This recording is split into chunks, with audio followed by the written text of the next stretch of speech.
couple of months ago, I reread All Systems Red by Martha Wells. It's the first book in the Murderbot Diaries series. I got the chance to write about why Murderbot is such an important character to me as an autistic person, and why I believe it will play a role in expanding our awareness of difference. Now, this wasn't my first time rereading portions of the Murderbot Diaries, nor is rereading unusual for me. I've read The Historian by Elizabeth Kostova, The Magicians by Lev Grossman, The Chronicles of Narnia by C.S. Lewis, and The Time Quartet by Madeleine L'Engle multiple times. And sure, I've reread plenty of nonfiction too.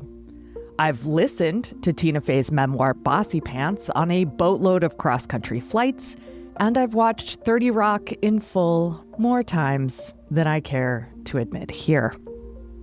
Heck, I've even started re-listening to episodes of If Books Could Kill when I need something laugh-out-loud, acerbic, rigorous, and somewhat less urgent and depressing than my news podcasts.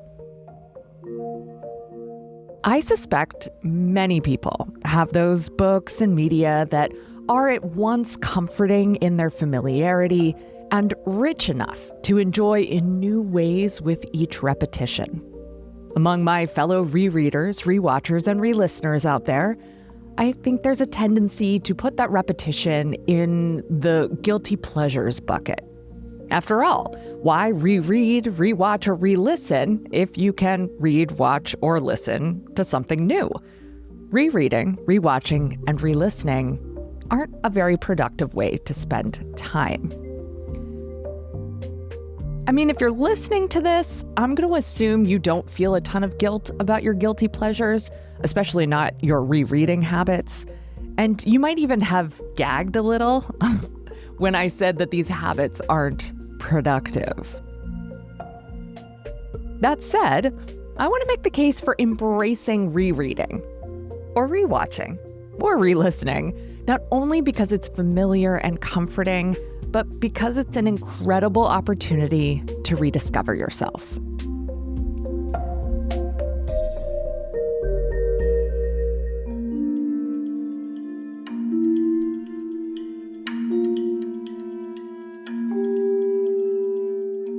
I'm Tara McMullen, and this is What Works, the show that rethinks work, business, and leadership for the 21st century economy.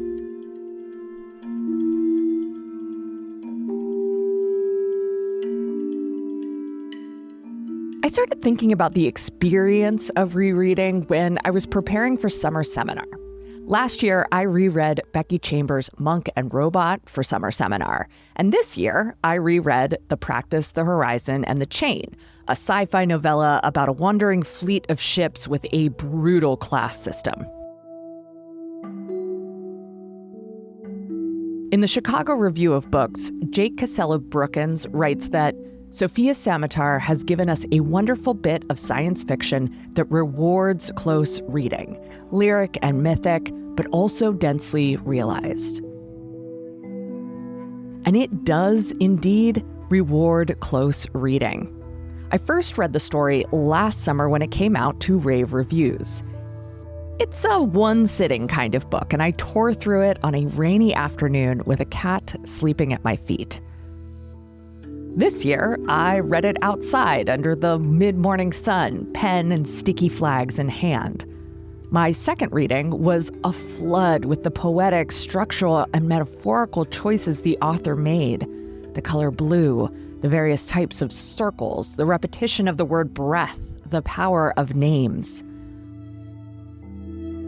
I felt like I had unlocked the secrets of the universe, or at least the secrets of AP Lit. My first reading gave me an appreciation for the story, an overview of its themes. I knew it was a story about class, education, and solidarity. I knew it was an indictment of labor exploitation at all levels of society. However, my second reading revealed the subtler, breath-catching layers of the story. My second reading didn't change what I wanted to teach alongside the book, but my much closer rereading did allow me to teach it with far more depth and care.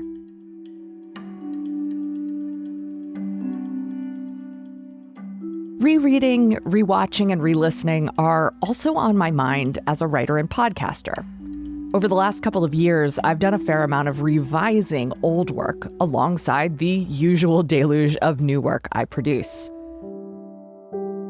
Sometimes I do it to take a break from creating something new, but often I'm revising old work because I want to make it better, both for the people finding it for the first time and for the people who tell me they reread or re-listen. In the process, I essentially close read my own work at a remove. Is the argument strong? Do I need more examples? Can I eliminate a digression or two? Do I need to add a digression? Is there a better way to frame it? Are there better sources I can cite? Can I link it to work I've done since it was first published? I always have a lot to say, even when I'm not publishing new work. But I found this rereading and rewriting work quite satisfying, even creatively and intellectually fortifying. During the process of consolidating my various websites and publishing outlets into my new website earlier in the year, I came across a wealth of work I had forgotten about. And I'm not talking about work from 2012 or 2018, although I had forgotten about most of that too. These were articles that were published just 1 or 2 years ago. And these rediscoveries made me wonder if my social media-addled brain was more broken than I realized. Had I become so inured to the grind of popping something new into the feed that I'd lost track of the value of pieces that I'd spent countless hours on? Had my mental scroll become so mindless that I wasn't registering my own thoughts anymore? Perhaps that sounds melodramatic, but it really did take me aback. This is the phenomenological crux of Mackenzie Wark's theory of the hacker class. As opposed to, say, factory workers who are tasked with producing the same thing in the same way over and over again, hackers produce new and different things from the same raw material over and over again. What one has created doesn't matter. The only thing that matters is what one might create next. Today's incentives squarely align with ephemerality, or what Zygmunt Bauman called liquidity. I'm disincentivized from lingering on an essay or podcast episode I'm making, or have made, because I can't afford the opportunity cost of not moving forward to create the next work. To stay in good standing with my audience, to maintain my personal brand and its authority, at least according to the marketing and media business experts, I have to stay liquid. The work must continue to flow, seeping into every crevice and crack in the fractured information landscape.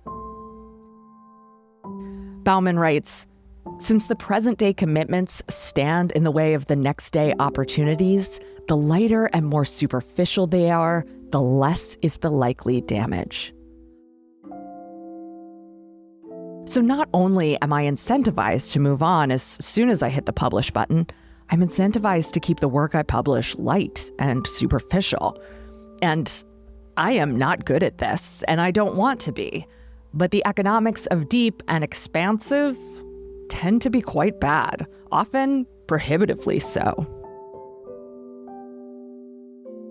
Liquidity slowly erodes the boundaries of self. The writer, podcaster, filmmaker, designer, artist loses their particularity, not only from the audience's perspective, but also in their own internal perception. The only measure of value becomes more. But I began by talking about rereading.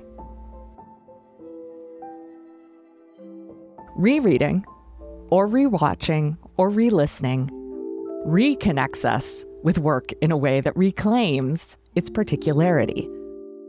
We notice the author or producer's specific choices. We sense the joyful strangeness of their language. We connect with ideas, characters, and settings that reinscribe the boundaries of the creative work.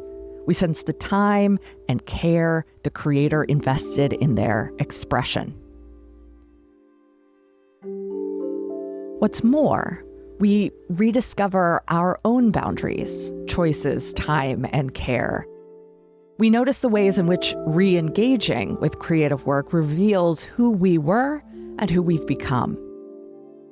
It's the relationship that develops over time between the reader, viewer, listener, and the creative work that makes this self-discovery or even self-creation possible. So humbly, the next time you're looking for a new book, movie, TV show, or podcast episode to consume, I recommend trying something old instead.